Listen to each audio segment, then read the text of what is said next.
Salam alaikum, Bouba Fane. Donc aujourd'hui, je viens avec le dossier Ben le cerveau. C'est très urgent et très important. Cette vidéo, c'est en bambara et en français. Vidéo ni bamananga ni to kan mogo mogo belina. Ay vidéo in partager. Ben le cerveau ka audio mi mega circuler. Bouba Fane mi ni dado ala. Ka tien be fo ka parangatale fo ka bampeu. Donc les 5 colonels climatisés où il a décidé qu'à ben le cerveau détruit, qu'à image terni, ou à ouvert faire ben le cerveau d'un kasola.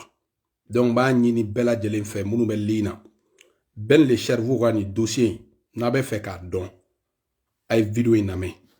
Bon, bah, ni boua fane kanumbaga befe.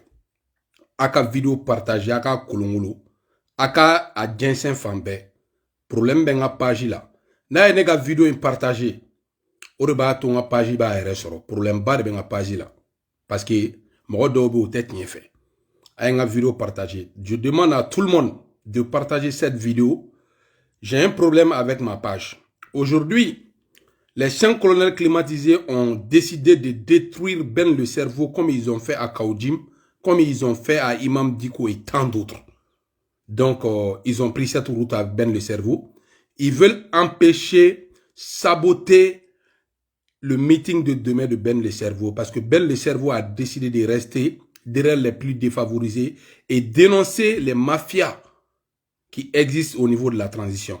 Donc cette vidéo, je vais jouer le vocal qui a été fait contre Ben le cerveau. C'est l'œuvre de Modibo Kouné. Si vous vous souvenez, après juste le décès de Soumaïlou Bouboué Maïga, ils ont fait un vocal contre moi, ma personne, pour mentir sur moi que c'est Boubé qui m'entretenait, fait Boubé, mon père, qui m'entretenait, qui me donnait de l'argent, et que moi, Bouba Fane, c'est moi qui donnais des belles femmes à Boubé. Ils n'ont même pas pensé que l'homme vient de décéder, ils n'ont même pas pensé à la famille du tigre Soumaïlou Boubé Maïga. Donc il a suffi que moi je sors pour jurer sur le Coran que je n'ai jamais mangé un franc de Soumaïlou Boubé Maïga. Et qu'aujourd'hui, il n'y avait même pas trop ce lien entre moi et Boubé. J'étais juste l'intime ami de son fils Idi Maïga, fait Idi Maïga, ala kahinala. Maléon, ou bien faire ben le cerveau détruit comme vous Kaudim détruit, tu vois, maintenant. Mounou melina, ba nina au fait, mounou taille maliko, mounou taille tienko, maso kloubali, yakuba fagro tola. Général Batoma Sambou Samir Dambele, fin faible lina. A vidéo est partagée. Mali Dame en marche, Mamadou Sunaga Djama. A vidéo est partagée. Oumar Mariko parti Chadi. A vidéo est partagée. Razbash Naga Djama. Abe Akli Djig Abib Cham de nous bella. Abe Akli Djig Boutros Gali. La sana Shimaga. A vidéo nous partagée. En torla, iba beaucoup. Abbas Djire. Vidéo partagée groupe WhatsApp nous be konogoy. Ani Pazi Beka Sarafou. A partagé. Kassim Kino Diallo a partagé. Iba beaucoup kolongono bamba Kiami Masra. Kana che kama millionnaire ma. Kama doni la reine be. La reine uroke a touré. Nga bonya ba oro toujours. Donc, ka fo be. Grand chef fi tunwara gardez-vous. Mon frère de sang Mohamed Balde. Président Dr. Anea Kamara. A vidéo in. Aya lame. Malien began name. Aya partagé. Mina tienne bonda. Tien puma de benda. Malien. Bi ben le cerveau a décidé ka boni. Ou ka mafia ka ta la tuku.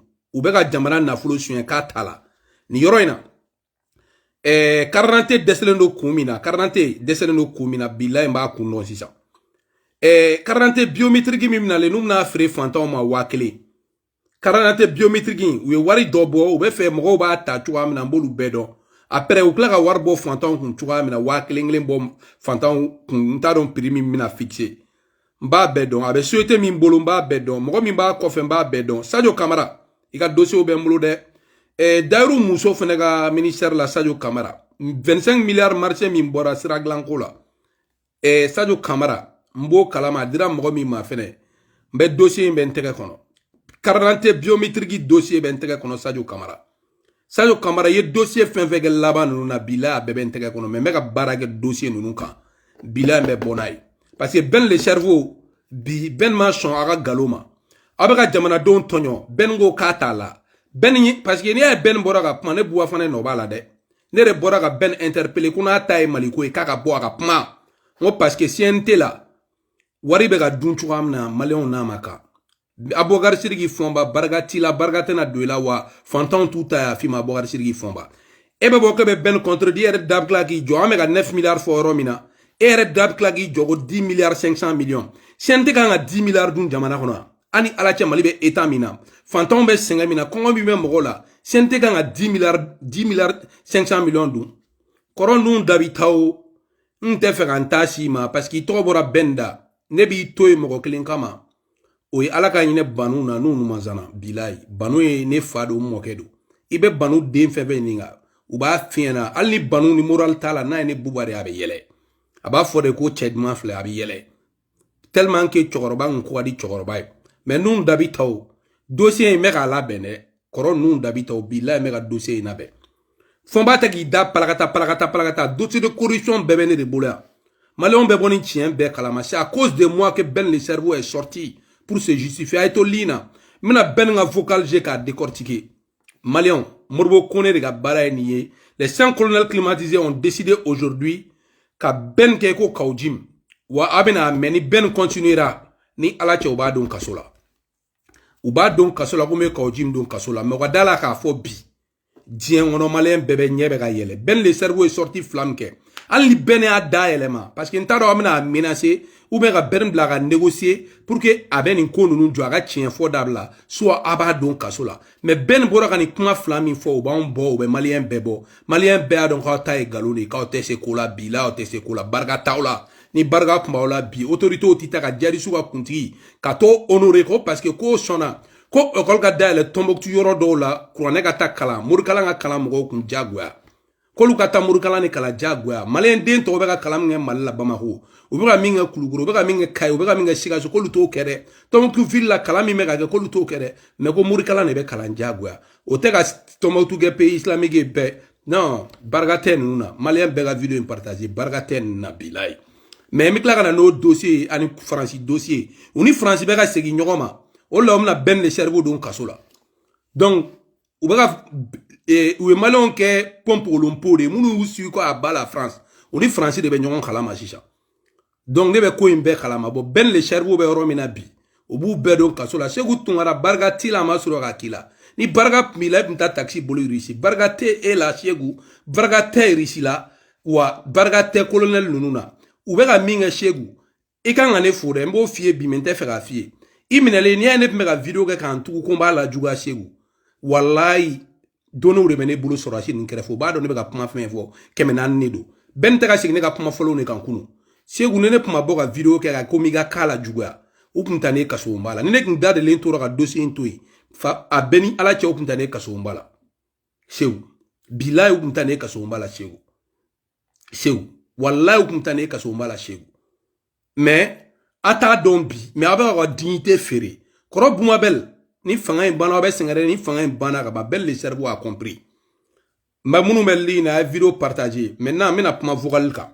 mina kala akri bala sumelu buwe maiga ala ka hinala nfa ashara dron ne boraka ou akizegu e buwe faga artaka o vidéo la de to aken do kuma gambla ka ira ka fo ko buwe de pmede entretien ke kuna de pmbe muso takato di buwe ma chebe akaburu kono de ala ka ine buwe la utara kata galon takado la fone buwe clara ka bo kan kale couronel la kone ni couronel denwolon vla che buwe ni bege fanga la ne ma dilga buwe personne ga drome klendum funa kra domina ay petit gima chima kaso mbala ko avocat ga warsara sinon buwe ga drome ay ni fanga ba bege parce que ne ka kanu ne ka jete wariye ne te tugu mo ko fenga ma ade idi ko ni intime amini idi kun gundo fo nyo ala ga ina idi la a gundo ko fo nyo ne buwa fane di idi ka mamala don c'est grâce à buwa fane mamala klobena jildige klobena idi ni waranji ni nga do nyogona c'est grâce à buwa fane donc idi kun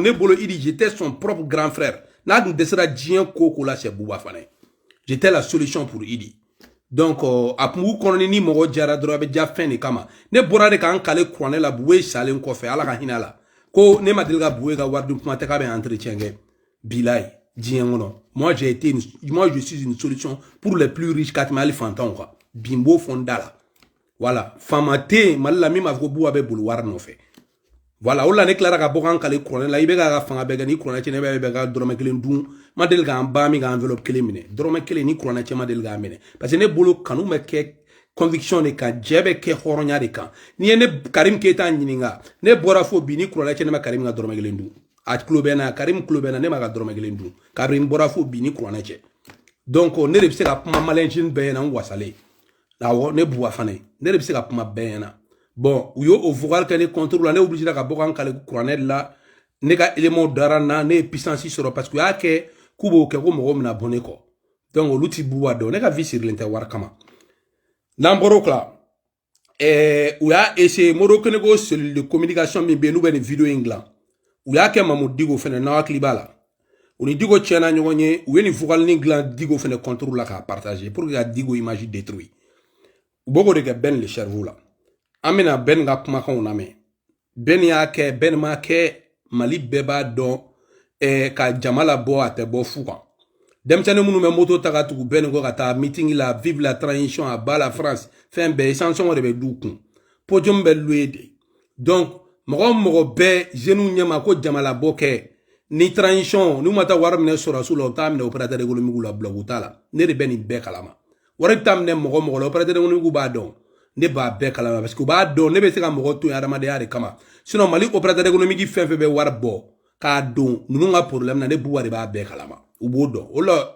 Moro ne bɛ ka ne ɲini k'a bɛ ne faga dɛ Moro ne veut m'arrêter mes tiers parce qu'il sait que je suis au courant de beaucoup de choses voilà an ka Ben le cerveau ka vocal lamɛn minnu bɛ ligne na a ka partager donc u bɛ fɛ ka Ben détruire Ben ne bɛ ka nin vidéo in kɛ ne bɛ ka parce que tiɲɛ ka di ne ye de sinon ne tun kɛra mɔgɔ dɔ ye ne tun bɛ bɔ bi k'i di jeunesse ma ou k'i savonner bien mais ne t'i di mɔgɔ ma ou k'i savonner e de b'a dɔn diɲɛlatigɛ la i ka segin ka tugu ninnu kɔ i lebubagaw n'i tugur'u kɔ o b'a yira conviction t'i la Ben o b'a yira la k'i tɛ jarala ka halala ye i ka halalaya maliyɛnw b'a bila duti la i ka bamanandenya Ben n'i tugura ninnu kɔ tugun wallahi bilahi Ben ni fanga in banna ka ban ni e yɛrɛ bɔr'u kɔ ani i ka mɔgɔw n'aw bɔra ninnu kɔ barika tɛ ninnu na aw ka fanga tɛ kalo naani sɔrɔ donc ne b'a dɔn ne ka nin vidéo kɔfɛ Ben u min'i wele surtout Sadio Camara i ka dossier bɛ ne bolo n b'a dɔn e de bɛna Ben wele k'a bɛ Ben na faamuya a ye Ben lebu ka ban koyi Ben i lebura bɛɛ fɛ bi donc Ben u y'i lebu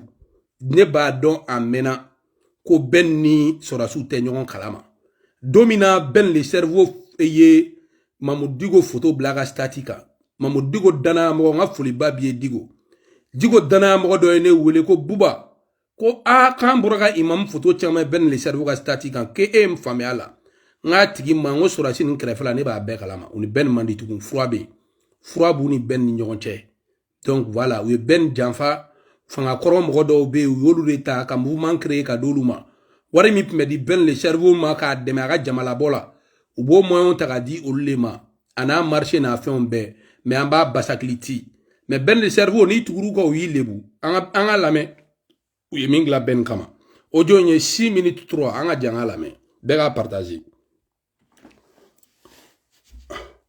Bonjour chers Maliens et Maliennes. Connaissez-vous bien le nommé Ben le cerveau? Adama Ben Diarra alias le Tché de Katil puisqu'il s'agit de lui et aujourd'hui une figure de proue pour la jeunesse malienne. Du mouvement Tarata Wilenbo collectif de Sirako, en passant par le mouvement On a tout compris, et Ante Abana, touche pas à ma constitution, ce jeune activiste serait-il un manipulateur de la jeunesse malienne? Ben serait-il en train de faire tout ça pour l'argent? Nous avons pu connaître le fond du cœur de Ben le cerveau, écoutez cette première partie.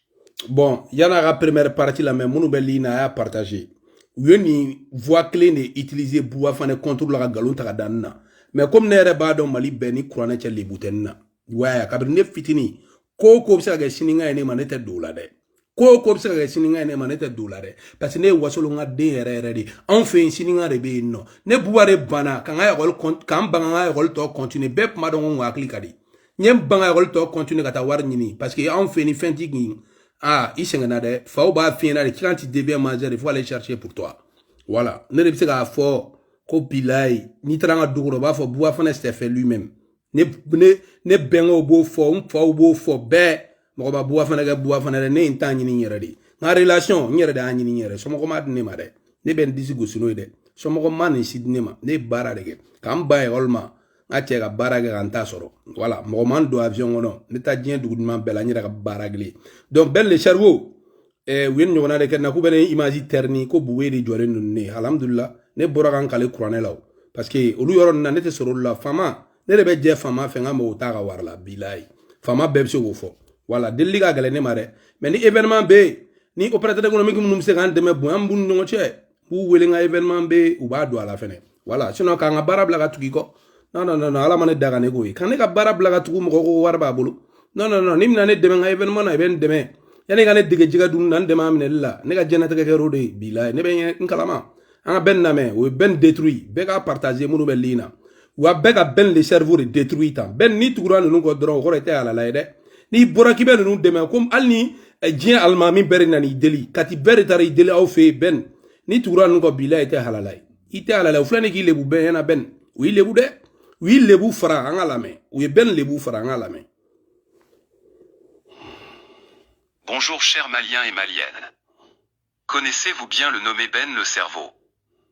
Adama Ben Diarra alias le Tché de Katil puisqu'il s'agit de lui et aujourd'hui une figure de proue pour la jeunesse malienne. Du mouvement Tarata Wilenbo collectif de Sirako, en passant par le mouvement On a tout compris, et Ante Abana, touche pas à ma constitution, ce jeune activiste serait-il un manipulateur de la jeunesse malienne? Ben serait-il en train de faire tout ça pour l'argent? Nous avons pu connaître le fond du cœur de Ben le cerveau, écoutez cette première partie. Tout d'abord Ben place ses éléments partout autour des membres de la transition pour défendre ses intérêts et non l'intérêt du pays. Écoutez vous-même.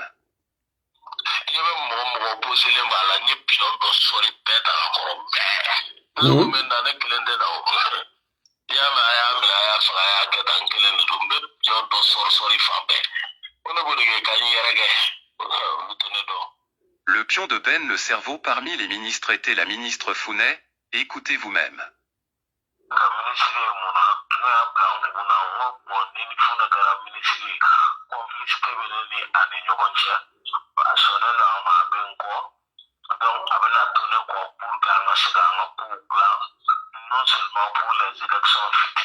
Pourtant Ben savait... Aïwa, Founet, Ben, ou à Foural Labore, Morachitan Foural Labor Murugone Nte.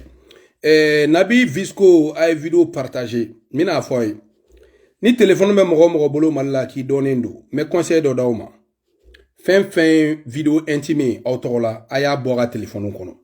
Tout ce qui est vidéo intime aya boga téléphone kono. Parce que appareil dobe murbo koné no bolo sécurité d'état là. Ou se ga don bega téléphone mémoire na répertoire kono. Photo mu jaikun. Et message mu jaikun. Ou ba beta. Ou bo beta solution bu bolo ga don bega téléphone kono. Au système bu bolo.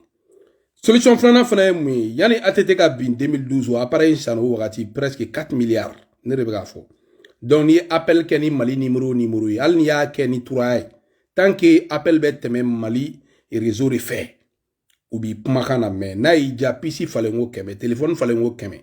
Tant qu'il ka voir sur lembu bolo machine kono note vocal. Note vocal que le téléphone na appareil beteni. Donc ni pumana ligne o linka. Donc aba ira ka fo a buwari pumakan fleni etan. WhatsApp fene kono se ka fenglim na me WhatsApp la we WhatsApp appelé. Moko kana joro de ni be figi ka puma yana ma o nyana ma fo ibe appel de ke WhatsApp appel. Ou se ka WhatsApp appel la me parce que tête me mali serveur fait. Serveur tout est serveur et WhatsApp est Amérique. Mais mi a message écrit na vocal nunwe ou se ko lu beta ga téléphone wono ko la me. Donc ko fo be. Donc ou ma se ka mi maîtriser 600 ou signal di sinon telegram no ay bolu be kono ndere be ga fo ere nim be ko beri do renseignement kula donc na ben na me ben nga vocal no soro chugo fleni de anga ben na me ben ou be ki basagli chiki ko rangata ka fu be dem senu la tegela pour que ga sini meeting ki ga sini meeting de saboter ne tienti de ben ne nga ke mo fe bi ben le cerveau ka yelila ki la gauchi ne ti la gauchi de wa manini Ben na yi jainu waja u koni yimalu mais ne kon ba don ye jara halalay mo jara la ka tarai jara halala tarai ayeto abe sare atetu ti la mo no fetu o bana mais ben amna la na so ye jara halalay ni te jara halalay be ga partager munu belina. Le pion de Ben le cerveau parmi les ministres était la ministre Founet, écoutez vous-même.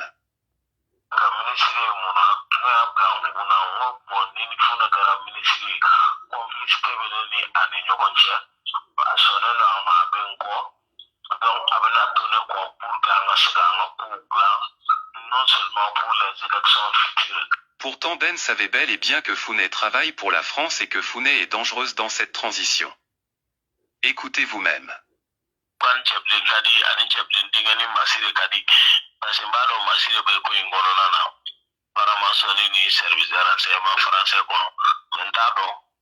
Aïwa, Ben, ou flene nina, Tcheblen Dramen Malagou est plainte qui kan Ben. Problème do, ko Tcheblen de me formationneri la, wa ko obe ou espion agent français, ko bon ko founo be barage français de. Donc ko Ben, ya Ben, nunu yi lebu de goy, nunu yi lebu de alaga mogo te, te yine mogo la de, mogo nunu deme Ben, nunu ya be janfa. Ola e Ben le cerveau ne buwa fane wole.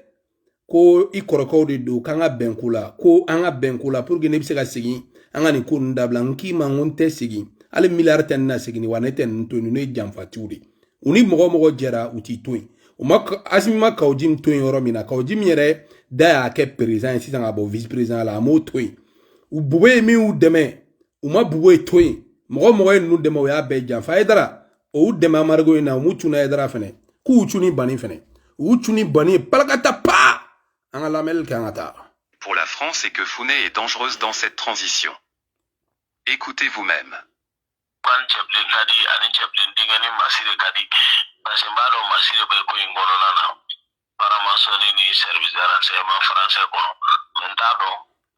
Ben est bien informé sur les situations de la France au niveau du Mali. Écoutez vous-même. France coup d'état gele ani France segani migrata France ko buga service de renseignement mi be Bamako quoi ko de ba barake quoi ko sino ko busega ni be anticiper Burkina ta de chogomna ko busega akete quoi donc moi coup d'état na to e moi ici na to e ko tu échappé quoi malla ko vraiment ko service de renseignement de ma barake ala chewa bere le beni ala utalachi. Maintenant, chers Maliens et Maliennes, écoutez comment Ben essaie de montrer son amour pour l'argent et non pour son peuple. 16 millions, oui, les 14 amis volés, sinon 15 amène volés là. 15 ni mono bâtir. Ne flâne yormina, ni dorme, que me marale mene bolo bangila, ni on fa forte, ma tout golo soro, ma so soro, ma fui soro, ama mene choma amadou. Quand la transition Aïwa, Ben le cerveau, dia meeting au meeting 16 millions, 10 millions 500 nous a Ben. Oui le boude, bilai ni modu kune nga bara de walai. Oui ni kenina, oui ake mamudigo la, ni mamudigo chene nyoron oui akula. Ne borane moro kune ga musoko dossier. Au vengeance fait, soumelu boué mega fene sale ne boli minka contrôla. Ou contrôla ga manti oui ni video ngene re contrôla. Fone borane ka ankale kronela. Parce que ne yete lebula nyere la Mali bebi la ne yete lebula nyere la ya nige wasura ne ala la ne ba fe ne ala la degré teme ne nyame de ni kurane che donc ne yete lebula nyere la quoi ima ne be ne kele ne be ta o be bana mana kan fen fo iga mana kan ni chengu ne be ndade ni chen kuma be fo dinga ni ma fade kuma be fo dinga ni ma bo fa na dusuka bo ni lebu maintenant sang ma so ne dale no Maliba ne be ndade Maliba ba la ben kanata Ben le cerveau. Ah Ben oui malo. Me reconnais son nga Ben le cerveau là. Sinon 15 amène bolé là. 15 ni mono bâtir. Ne flâne yormina, ni dorme que me marale mene bolo bangila, ni on fa forte, ma tout golo soro, ma so soro, ma fui soro, ama mene choma amadou. Quand la transition a compris tous les complots que Ben le cerveau manigançait alors, Founet a été mis à côté et Ben n'avait plus d'argent. Alors Ben a commencé les menaces contre la transition. Écoutez vous-même.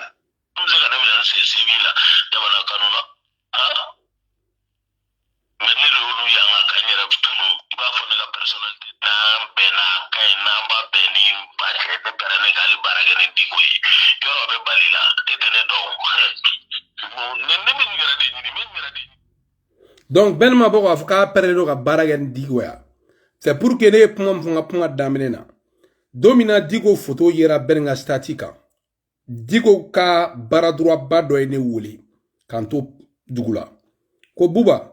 ko fendo gara sina ngone ma famne ko ne bora imam photo yi ben nga statut kan nga tigi ma ngone single ne be sorasi ni kerefe ngo sorasi ni no ni ben mandi donc o confirmation tigi klo ben na directing kono o ba fo o ben jabi digo kerefe mo gombe ay ni ngal go tour de digo atigi do ba fi ko ko ne de buba ni ngala donc même mi fo ne be tugu tiene ko ni kurana tiene tugu galongo ni mo ne de ko ko la tiene bala bon ni transition ou dossier obe na bora malien be sa kongo na o faga watimna asimata 400 millions do teni Lipton ni dola amata 300 millions do vesula amata 400 millions do kuluba entretien ne de ben wole ka fay koni horoya be ben aranga bora ma surfacturation mi meka ke ni make mali histoire là ben bora ka pma moro koni ne a décider bi ku be ben détruit o le ka bare ni kurane che moro koni nga bara re ni o ya ke dikola Boué salen kofe weni vocal beakli bala weni vocal nyona utiliser ne kama fone bora kan kale kuranel la sinon boué ala ga ina la netura ko lien mi mana deni idi nyon cha idi ya ka korogeri sinon ni kuranel chene madilga boué ga drome gelendu ni madilga dungo buba ni mine gata non ada wara. Le cerveau manigançait alors, Founé a été mis à côté et Ben n'avait plus d'argent. Alors Ben a commencé les menaces contre la transition. Écoutez vous-même.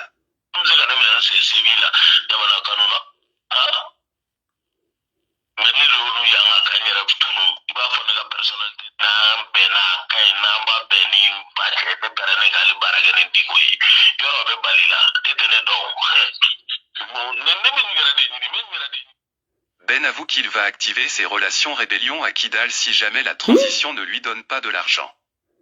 Il a même avoué qu'il est en contact avec le fils du Dozo Dogon.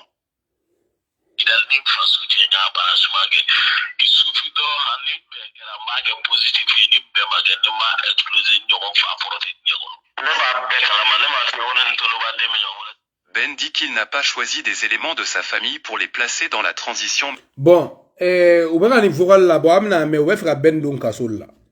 We fra Ben le cerveau don kasol la. Donc yera wolo fene kono amina doni Ben dona kasola. Ou bien ni olumna Ben janfa ka tugu transition galonga.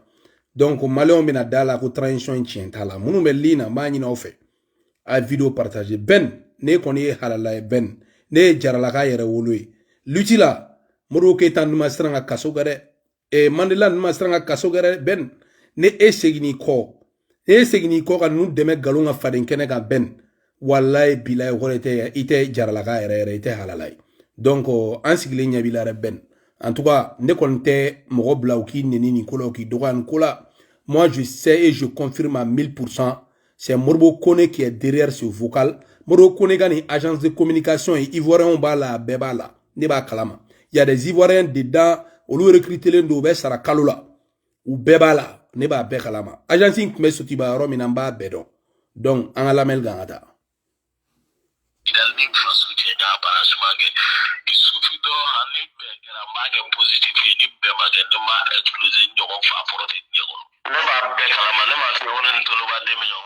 Ben dit qu'il n'a pas choisi des éléments de sa famille pour les placer dans la transition malienne parce que lui il veut pas tomber dans le piège comme la famille de Ibeka.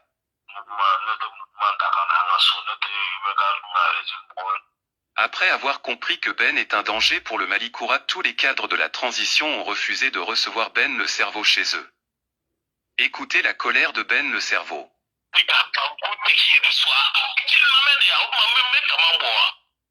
Ben l'homme d'intérêt avoue qu'il sera prêt à travailler avec Mahamoudiko, si cette transition ne lui donne pas ce qu'il veut. C'est-à-dire, si lui Ben ne gaspille pas l'argent du peuple comme il veut. Il va activer ses réseaux contre la transition.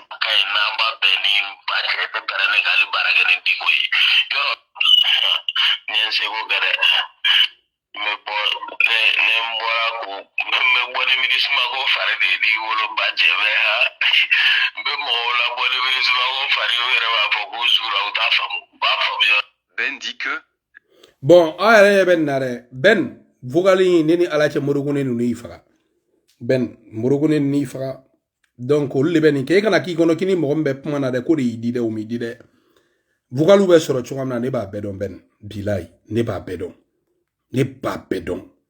Ben oui Janfa ils ont décidé de te détruire donc ali ma yi ga ni vocal là qui be bon ministre ko fere ni jamaï pour que Kouchou Assimi Nunca. Donc ils ont décidé de te détruire Benou. Avec fondement oui maloya quoi, il a maloya. Donc a essayé de signer meeting kuba saboter. Donc ni yere wolo mogo Allah were damo de bitali meeting ke kaka pmakan ka ake wa ni kofe u ba fo kube ben don kasola. Soit ben bi datugu. Ni datugu ni na ben ou iga carrière politique bane itika pma faden keneka. Etika pma faden keneka mble. Donc voilà. Donc nous de fort nous ma shire hinete nuna munu be li na video partage nga to la me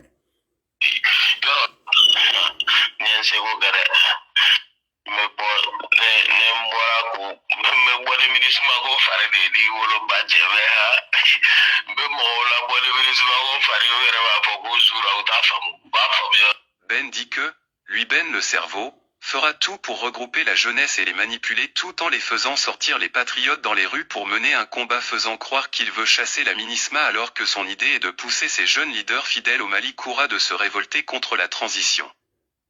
Allez-y dire à Ben le cerveau que nous venons d'afficher son complot. Ben avoue qu'il va pas laisser Founet car Founet s'est laissé découvrir alors il ne laissera pas l'ancien ministre Founet. Écoutez vous-même.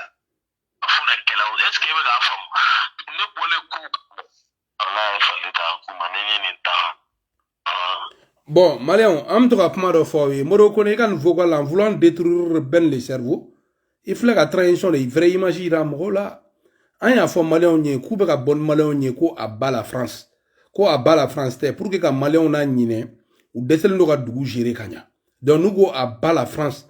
Maléon be nyine dugu gestion ni ou ka mafia ou ka warchon ou ka marché content ko.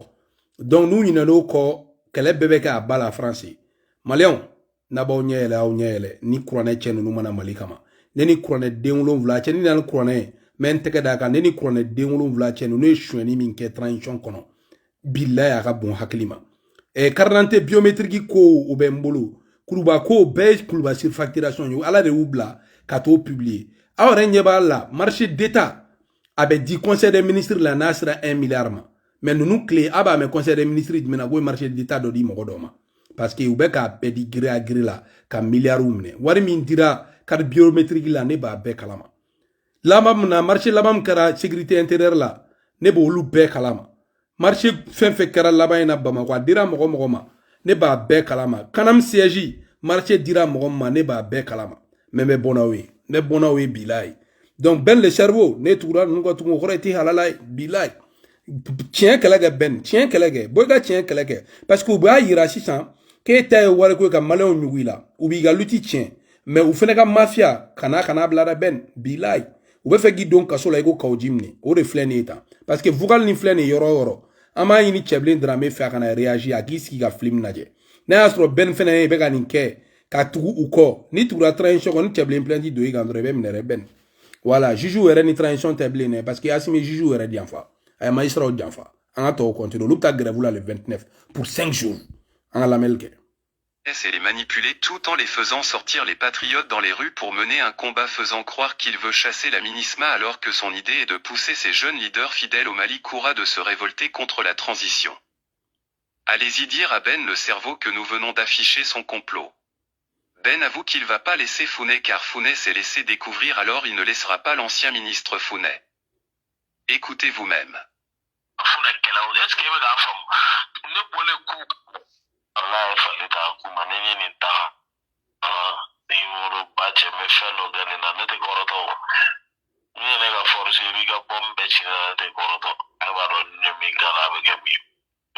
Maliens et Maliennes, quand Madouk a journal a visé son propre intérêt le peuple l'a abandonné, quand Rachbach est rentré dans la politique le peuple l'a abandonné.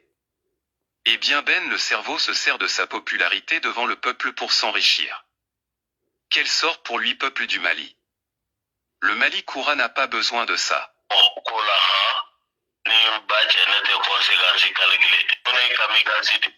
Ben avoue qu'il est un vrai destructeur, alors nous vous demandons, Ben est-il là pour le Mali ou pour son intérêt? Vive la... Bon, pour vous dire que Ninkoi, neni Kouranete Francita Kofe. Yoromen Kale, ni Kouranete Francitaine Kofe. Neni Kouranete, Morokunega Baradeni, Bilay. Je sais de quoi je parle. Ou ya Kene Boubala. ou y'a kɛ Mamoudou Dicko la. Bon, pour que ka Ben détruit, a d'abord Ben détruit li kama. Ama ye, ou exemple ta Madouga journal kan, ka a Tarasbach kan, mais mi funyena, mi kera kaujimna, ou tira ke Ben nade. Ni Ben kegwara, Ben niene la meni kegwara, ou tira mro shipu ke tout. Parce que mro bora kalama, kouga gestion des mains, mro bora kalama, ka ba la France nous bekera de, ka mro nyetou. Donc mro bero be kalama Ben. Al ni nous tari donc kaso la Ben tisra un héros. Parce que ina munun te ɲɔgɔn kan fɔ ini fantan den min filɛ ni bangoni na fantan den min bɛ Sabalibugu fantan den min bɛ Bagadaji camancɛ la fantan den min bɛ Balabugu camancɛ la fantan den min bɛ Mali fan o fan bilayi u bɛ tugu i kɔ parce que e bɔra sisan k'a fɔ k'u bɛ ka sonyani min kɛ k'u ka co ci donc u b'a fɔ k'u b'u cunne k'u b'i détruire donc Ben kana sigi i kɔ dɛ Sidiki Kuyate n'aw bɛ sanni kɛlɛla ye sa kɛlɛ la mɔgɔ kana sigi a kɔ dɛ bi Mali jeune bɛɛ ne b'a dɔn leader caman bɛ ka ne wele kutuwa ko la bilen bilay mais aw janfabaga amna e wari kama Segu Tunkara ni Bumabel ni critique nata wari kama olu tena jeunesse to suini combat la ni aw sona Ben on sera majoritaire tous les leaders en majorité bébé ga kangeli ngono sisani donc pour que la mafia kele dossier bébé ne de bolo dossier de la corruption al ne rebe ka couverture da dossier chama ngante ka fo parce que nyere mo do be sur dossier kono Ambolu bebo la, ame dossier nous basakliti. Ni a ene bora kofe, c'est pour sauver le Mali. Ya ene bora kofe kanansigi, c'est pour que mrogabo tien kalama bilay. Bilay. Sinon mana uliko Karim ni kurane cheka bine bora nema Karim na drome kelendu ame fo erem nabi. Ma ibeka ka famille mroga drome kelendu ni kurane demro vlache. Kabine bora malla. Nega baragelen warle marale membolo. Voilà. Nega baragelen war marale membolo men debrouiller noy. Donc mena min fo awie. Aouye, ninko bana koy, ninko imbana, transition ko imbana. Niko vidéo ye, ka ben nga audio je kan akilina di aka. Ben jugu be kon mina ben saboté ou mina ben neni. Neta fo mo mi akilina mi ben nga oko ofo. Mais ben niene la men ne kon ti neti doga j'ai compris. Son be bella Ben, son be bella. Mali jeunesse son be bella. Yen fama son temps ala moda di ngono. Aramaden son temps Ben bila ala mada di ngono. Mais ni tugura nunu ko kura Ben ni ala ni krache Ben ogoro te halalay. Francis Magayan vocal la bode Francis tenna Francis Mastro ga kenna. Ni murbu kone de ka baray. Uya kenna uya ke dikola bikeriga touré. Donc be salam alaikum, be ga vidéo partager Ben chaere. Ala ka nyaka dama ala ka tiendeme.